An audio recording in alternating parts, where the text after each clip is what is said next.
रखाता मूर्ति रखाता हो मूर्ति रखाता अरे दुआरे पर फिर मूर्ति रखाता मूर्ति रखाता हो मूर्ति रखाता घरे घरे जाके चंदा बिटोराता चंदा बिटोराता हो चंदा बिटोराता विद्या के देवी होई सरस्वती माता विद्या के देवी होई सरस्वती माता अरे दुआरे पर फिर मूर्ति रखाता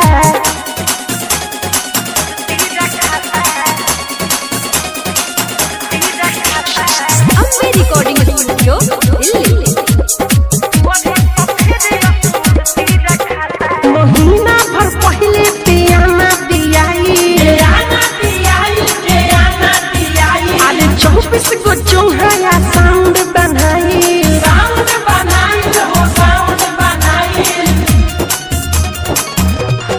आए है महीना भर पहले पियाना दियाई 24 गो चौहाया साउंड बनाई बातें खातिर पारा शादी काटा है अरे दुआरे पर फिर मूर्ति रखाता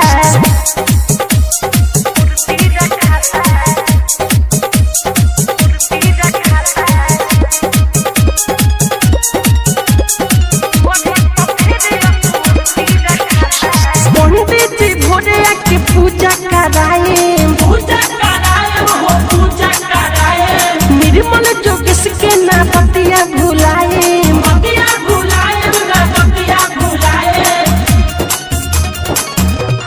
पंडित जी भोरे आके पूजा कराए निर्मल जोगिस के ना बतिया भुलाए मिठू के चारू ओरी गीतिया सुनाता विद्या के देवी होई सरस्वती माता अम्बे रिकॉर्डिंग स्टूडियो दिल्ली।